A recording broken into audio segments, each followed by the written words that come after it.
Hello students, आज का हमारा जो टॉपिक है that is various forms of energy.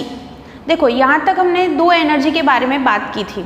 One is related to motion that is kinetic energy and another is related to configuration that is potential energy. मतलब ये दो form के बारे में आपको पता है, काइनेटिक एनर्जी और पोटेंशियल एनर्जी।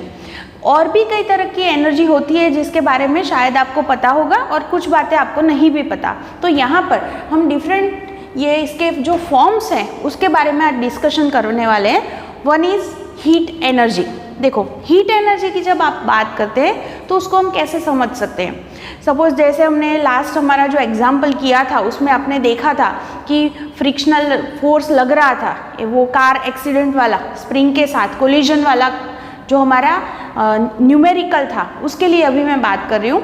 तो वो न्यूमेरिकल में आपने देखा था कि दोनों ही टाइम जो स्प्रिंग का जो कंप्रेशन था वो आपको अलग अलग मिला था, है ना। जब फ्रिक्शनल फोर्स लग रहा था तब अलग मिला था और नहीं लग रहा था तब भी अलग मिला था।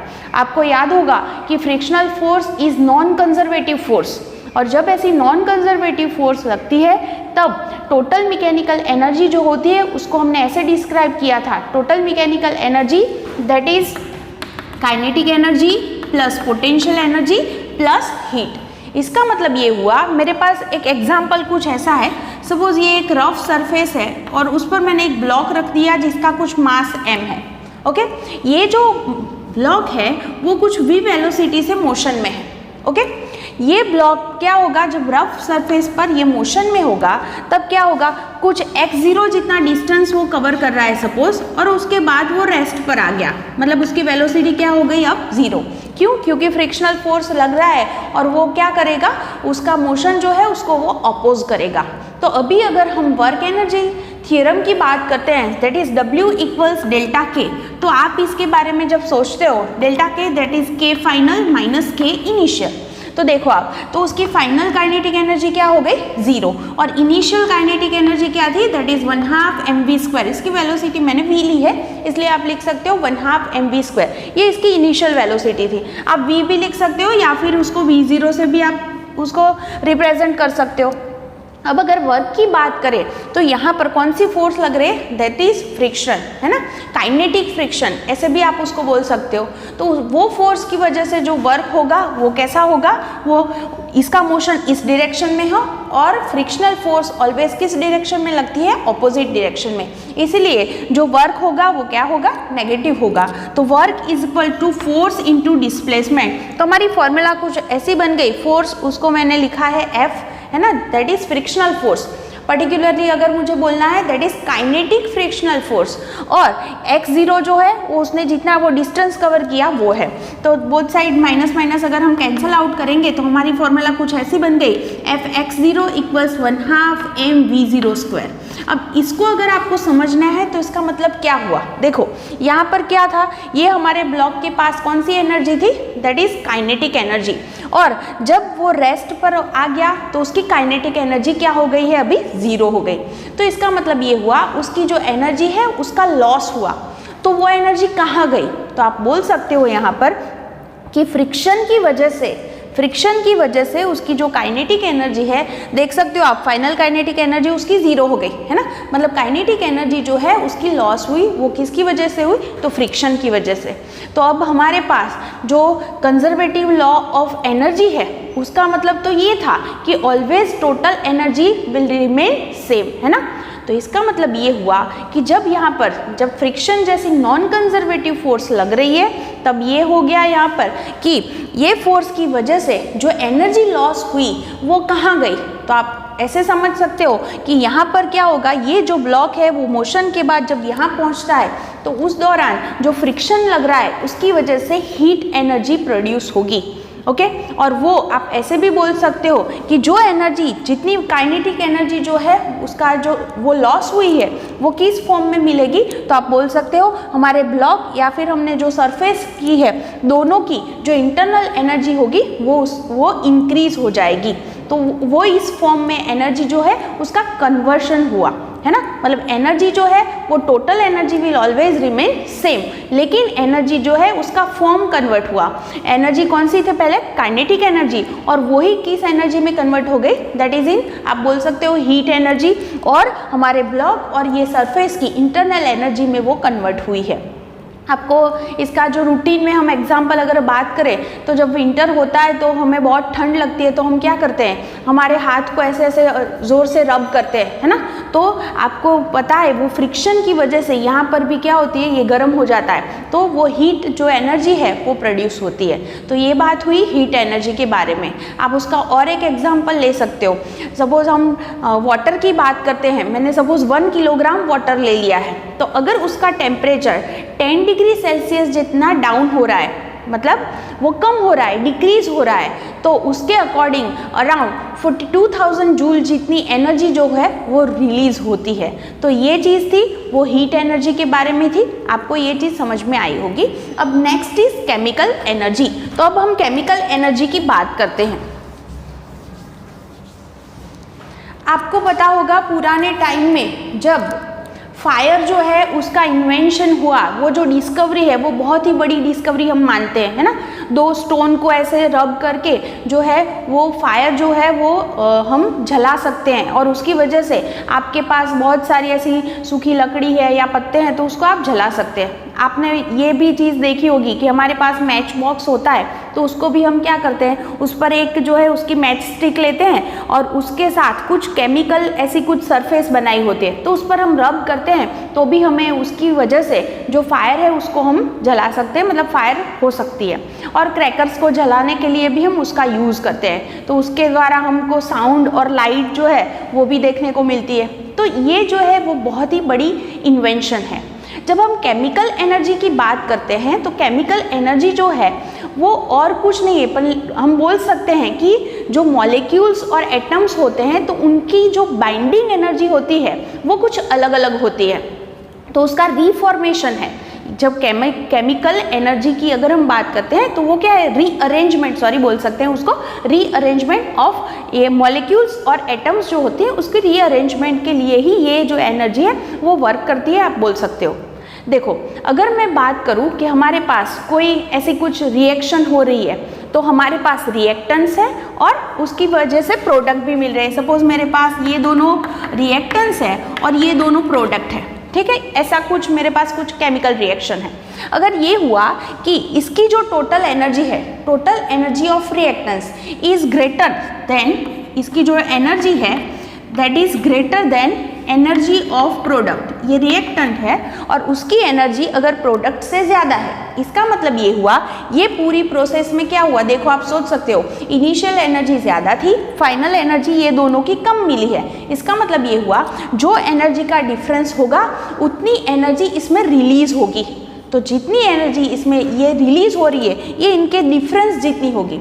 तो ऐसी जो प्रोसेस है, ऐसी उसको हम बोलते हैं एक्सोथर्मिक प्रोसेस, ठीक है। फिर और एक चीज़ सोच सकते हो उल्टा भी कि इसकी एनर्जी कम है, किसकी एनर्जी से, प्रोडक्ट की एनर्जी से, तो इसका मतलब ये हुआ कि ये इसमें क्या हुआ है कि इनिशियल एनर्जी कम थी और फाइनल एनर्जी हमें ज़्यादा मिली है। इसका मतलब ये हो रहा है कि एनर्जी बढ़ गई। इसका मतलब यहाँ पर जो एनर्जी है मतलब कि जो उसका क्या हुआ है, एब्जॉर्प्शन हुआ है, आप बोल सकते हो। इसमें एनर्जी प्रोड्यूस हुई, इसमें एनर्जी का क्या हुआ है, एब्जॉर्प्शन हुआ है, ये चीज़ हम यहाँ पर बोल सकते हैं। तो इसको ये भी और एक प्रोसेस के बारे में आप इसके समझ सकते हो। और एक चीज़, हमारी रूटीन लाइफ में आपको कोल पता होगा, तो अगर आपके पास 1 किलोग्राम जितना कोल है और उसको आप जला रहे हो तो उसके द्वारा आप 3 × 10⁻⁷ जूल जितनी एनर्जी जो है वो आपको वहाँ पर मिल सकती है। तो ये सारी जो है केमिकल, अगर हम एनर्जी की बात करते हैं तो केमिकल एनर्जी की वजह से ही आप बोल सकते हो कि ये जो सारे एटम्स हैं, मॉलिक्यूल्स हैं, उनको आप जोड़ सकते हो, जोड़ के वो फिर उसकी पूरी ऐसी चेन भी बना सकते हो, है ना। तो वो उनको जोड़ने के लिए ये वाली एनर्जी, केमिकल एनर्जी जो है वो इतनी ही इम्पॉर्टेंट है। ओके, ये चीज़ आप समझ गए होंगे। हमारी रूटीन लाइफ में भी हम पेट्रोल और डीजल ये सारी चीज़ों का यूज़ करते हैं, तो वो भी है, वो हमारी रूटीन लाइफ में ऐसी केमिकल एनर्जी की बहुत ही ज़रूरत पड़ती है। ओके, तो यहाँ पर आपको ये दोनों चीज़ें समझ में आ गई होगी। फर्स्ट जो है वो ये जो प्रोसेस है वो एक्सोथर्मिक और ये है एंडोथर्मिक प्रोसेस, आप इसको ऐसे बोल सकते हो। अब नेक्स्ट एनर्जी की बात करते हैं, that is electrical energy. Electrical energy जो है वो करंट के साथ रिलेटेड है। आपको पता होगा कि हमारे घर में भी जितनी भी जो इंस्ट्रूमेंट है, इलेक्ट्रिक इंस्ट्रूमेंट हम बोलते हैं उसको, तो उसको चलाने के लिए हमें इलेक्ट्रिकल एनर्जी की ज़रूरत पड़ती है। तो इलेक्ट्रिकल एनर्जी यूज़ होती है और वो यूज़ करके हम इंस्ट्रूमेंट जो है उसका यूज़ भी कर सकते हैं। तो ये जो एनर्जी है उसको आप कैसे डिफाइन कर सकते हो? तो एनर्जी इज इक्वल टू आप बोल सकते हो Q इंटू वी। मैंने इसकी फॉर्मूला कुछ लिखी है Q इंटू वी। ये वाली फॉर्मूला आप 12th में पढ़ने वाले हो। Q is charge and V is potential difference. तो ये जो है ये फॉर्मूला अभी आप सिर्फ याद रखना, लेकिन ये आप जो है धीरे धीरे आगे पढ़ते जाओगे और फिर समझते जाओगे। रूटीन में हम भी हमारी पूरी लाइफ में बहुत सारी इलेक्ट्रिक एनर्जी जो है वो यूज़ करते हैं, है ना। अगर हम बात करें तो हमारे इंडिया में पर सेकंड पर हेड बोल सकते हो आप 200 जूल जितनी इलेक्ट्रिक एनर्जी जो है वो यूज़ होती है। तो ये हो गई हमारे पास electric energy. Next is the equivalence of mass and energy. देखिए पहले के टाइम में ये माना जाता था कि जो मास है, मास का ऑलवेज कंजर्वेशन होता है, मतलब मास जो है उसको हम डिस्ट्रॉय भी नहीं कर सकते और मास को प्रोड्यूस भी नहीं कर सकते। लेकिन आइंस्टाइन नाम के साइंटिस्ट ने हमें एनर्जी और मास का ये वाला रिलेशन दिया, E इक्वल्स mc²। इसका मतलब ये हुआ, ये फॉर्मूला का मतलब कुछ ऐसा हो रहा है कि एनर्जी है उसको आप मास में कन्वर्ट कर सकते हो और मास को एनर्जी में कन्वर्ट कर सकते हो। इसका मतलब आप अच्छे से समझो कि अगर कोई प्रोसेस ऐसी हो रही है कि शुरुआत में कोई आपके पास जो रिएक्टेंस है उसका मास ज़्यादा है और उसके बाद जो प्रोडक्ट मिली उसका मास कम हो गया, इनिशियल मास जो था वो ज़्यादा था और फाइनल मास कम हो गया, तो मास का जो डिफरेंस है that is called mass defect. उसको आप क्या बोलते हो? Mass defect. दोनों का मास का आप माइनस करो तो कितना डिफेक्ट हुआ, दैट इज डेल्टा m आप जो है वो काउंट कर सकते हो। तो जितना मास यहाँ कम हुआ है, आइंस्टाइन ने हमें बताया कि उसके अकॉर्डिंग जो है उसके इक्विवेलेंट आप बोल सकते हो एनर्जी जो है वो प्रोड्यूस होती है। सपोज ये हुआ कि इनिशियल जो मास था और फाइनल मास, तो ऐसा हुआ कि फाइनल मास 1 किलोग्राम जितना कम हो गया, दोनों का जो डिफरेंस है that is mass defect, that is suppose 1 kilogram है। तो मास को अगर आप 1 किलोग्राम लोगे, सी इज जो है वो स्पीड ऑफ लाइट है, तो आप बोल सकते हो उसकी वैल्यू 3 × 10⁸ है। तो यहाँ पर इसका आप कैलकुलेशन करोगे तो आपको इतनी सारी एनर्जी मिल रही है, 9 × 10⁻16 जूल। तो इतनी जो एनर्जी है वो इस प्रोसेस में प्रोड्यूस हुई है, ये आप बोल सकते हो। उल्टा भी पॉसिबल है, मतलब इनिशियल मास अगर कम है और मतलब रिएक्टेंट का मास कम है और जो प्रोडक्ट मिल रही है उसका मास ज़्यादा है, तो इसका मतलब ये हुआ दोनों के बीच का मास का कुछ डिफरेंस आया। तो कैसे मास बढ़ गया? तो आप बोल सकते हो उस प्रोसेस में प्रोसेस करने के लिए आपने जो एनर्जी दी थी उसका एब्जॉर्प्शन हुआ और उसकी वजह से जो एनर्जी है वो मास में कन्वर्ट हो जाएगी। तो एनर्जी आपको पता है, सपोज आपने इतनी एनर्जी दी है 9 × 10⁻16 जूल, तो मास कितना बढ़ेगा आप सोच सकते हो। एनर्जी को c² से डिवाइड करो तो उसके इक्विवेलेंट जो मास है वो उसमें बढ़ जाएगा। तो मास जो है, मास को एनर्जी और एनर्जी को मास में आप कन्वर्ट कर सकते हो। ये चीज़ हमें आइंस्टाइन ने यहाँ पर बताई थी। ओके, तो उसको मास और एनर्जी की इक्विवेलेंस बोल सकते हैं। और इतनी सारी एनर्जी जो होती है वो जो प्रोड्यूस होती है उसका हम बहुत ही यूज़ भी कर सकते हैं। ओके, तो ये जो बात थी that is equivalence of energy and mass. Next is nuclear energy. देखो, न्यूक्लियर एनर्जी नॉर्मली आप बोलो तो जो भी न्यूक्लियर प्रोसेसेस होती हैं उसमें ये वाली एनर्जी जो है वो हमें मिल सकती है। आपको शायद पता होगा कि जो बहुत ही हैवी न्यूक्लियस होते हैं जैसे यूरेनियम, तो उसकी हम फिशन जैसी, न्यूक्लियर फिशन जैसी प्रोसेस करते हैं न्यूक्लियर रिएक्टर में। उस पर जो न्यूट्रॉन है वो न्यूट्रॉन को उस पर हम उसको मारते हैं, उसका अटैक करते हैं आप बोल सकते हो, और उसकी वजह से पूरी चेन प्रोसेस चलती है और उसमें हमें बहुत सारी एनर्जी मिलती है। तो आप बोल सकते हो सपोज मेरे पास ऐसा यूरेनियम है, यूरेनियम पर मैंने न्यूट्रॉन जो है उसको मारा, न्यूट्रॉन को 0 और 1 बोल सकते हो आप। तो इसकी वजह से मुझे जो भी यहाँ पर प्रोडक्ट मिलेगी तो उसकी एनर्जी और इसकी एनर्जी दोनों जो होती है वो अलग अलग होती है। आपको मैं और एक चीज़ याद कर रहा हूँ यहाँ पर, मैंने जब केमिकल एनर्जी की बात की थी तब मैंने बताया था कि केमिकल एनर्जी जो होती है वो मॉलिक्यूल्स जोड़ के फिर एटम्स बनते हैं, तो फिर उसमें जो एनर्जी होती है वो इसलिए एनर्जी की ज़रूरत इसलिए, सबकी बाइंडिंग एनर्जी अलग अलग है, तो ऑलवेज कोई भी क्या कोशिश करेगा, स्टेबल होने की कोशिश करेगा। तो यहाँ यूरेनियम जो है वो अनस्टेबल है और उसको स्टेबल होना है। तो जब उस पर हम न्यूट्रॉन जो है वो उस पर हम डालेंगे तब क्या हो रहा है, उसको हम अटैक कर रहे हैं ऐसे बोल सकते हैं। तो उसमें से जो नए न्यूक्लियस बनेंगे वो कुछ स्टेबल होंगे। तो इस प्रोसेस में भी क्या होता है, इनिशियल एनर्जी, बाइंडिंग एनर्जी की बात करूँ अगर मैं, तो इनिशियल एनर्जी और फाइनल एनर्जी मतलब प्रोडक्ट की एनर्जी और रिएक्टेंट की एनर्जी में मास का डिफरेंस होता है। एनर्जी का भी डिफरेंस होता है, मास का भी डिफरेंस होता है। तो मास का जो डिफरेंस है that is called mass defect, और जितनी मास डिफेक्ट होती है उसके अकॉर्डिंग हमें जो आइंस्टाइन ने जो इक्वेशन दिया है दैट इज E = mc², तो उसके अकॉर्डिंग जो एनर्जी है वो रिलीज होती है। तो ऐसे हम न्यूक्लियर फिशन और न्यूक्लियर फ्यूज़न में क्या करते हैं, उसमें हम जो है वो न्यूक्लियस जो है उनको एक दूसरे के साथ, जैसे हमारे पास 4 हाइड्रोजन है तो उनको एक दूसरे के साथ जोड़ के हम हीलियम बना सकते हैं। तो हीलियम अगर बन रहा है उस प्रोसेस में तो उसमें भी बहुत सारी एनर्जी रिलीज होती है।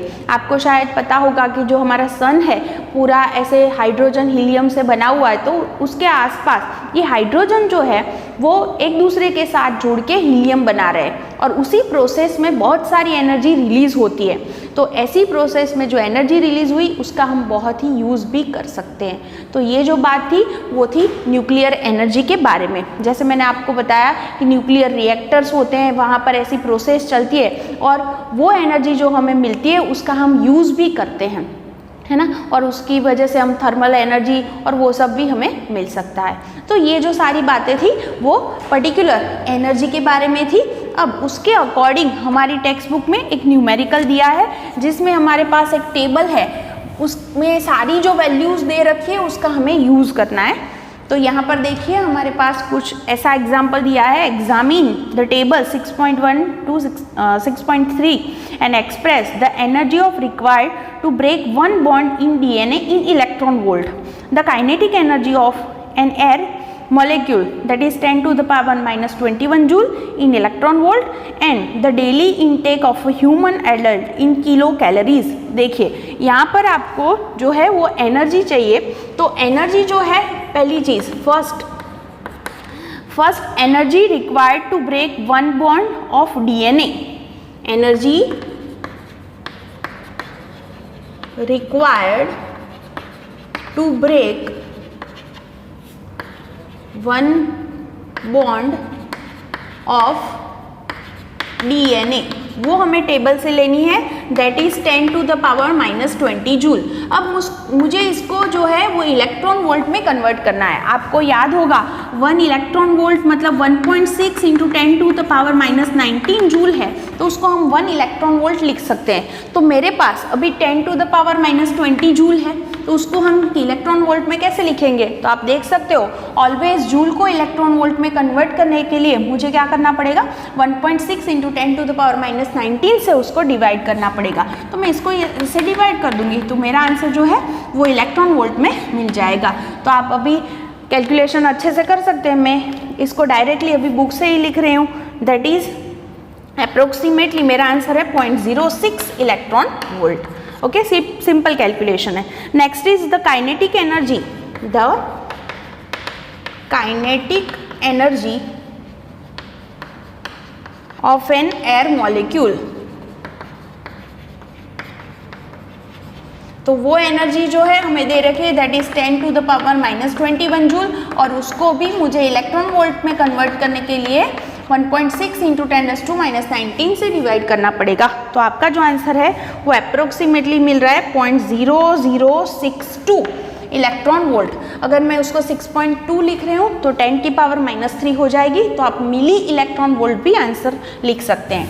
अब थर्ड क्वेश्चन कुछ ऐसा है हमारा, that is the daily intake of a human adult in kilo calorie.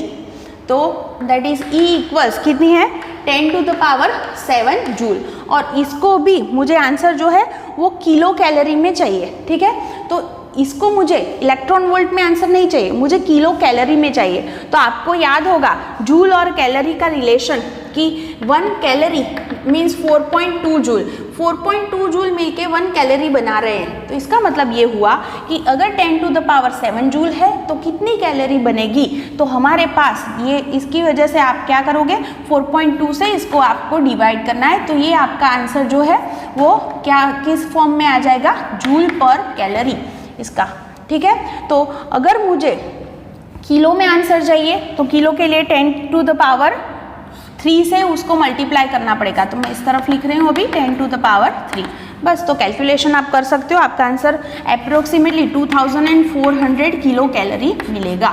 ये हमारा आंसर मिला। नॉर्मली जो है हमें ये वाली जो मिस्टेक होती है कि हमें जो मैगजीन और जो न्यूज़पेपर में देते हैं वो नॉर्मली बोलते हैं आप इतनी कैलोरी लो, 2400 कैलोरी लो एक दिन में, लेकिन वो सही में उसका यूनिट क्या होना चाहिए था, किलो कैलोरी।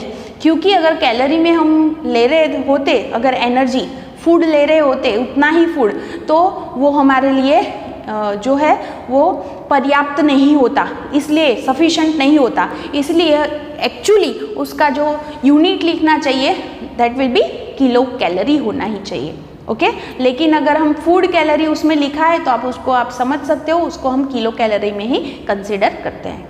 तो आज मैंने जो भी बताया आपको अच्छे से टेक्स्ट बुक से पढ़ लेना। जो भी बेसिक कुछ चीज़ें मुझे बतानी थी वो मैंने एनर्जी के बारे में आपको बताई है, लेकिन फिर भी आप टेक्स्ट बुक से अच्छे से पढ़ लेना।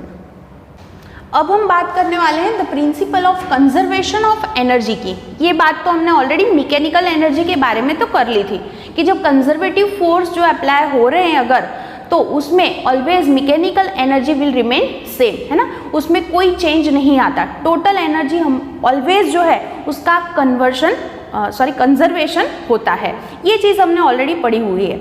लेकिन जब नॉन कंजर्वेटिव फोर्स भी लग रहे हैं, जैसे फ्रिक्शन लग रहा था, ये एग्जाम्पल हमने बहुत बार लिया है, तो जब नॉन कंजर्वेटिव फोर्स भी लग रही है तब हम ऐसा सोच रहे हैं कि क्या एनर्जी का कंजर्वेशन नहीं हो रहा, दैट इज रॉन्ग।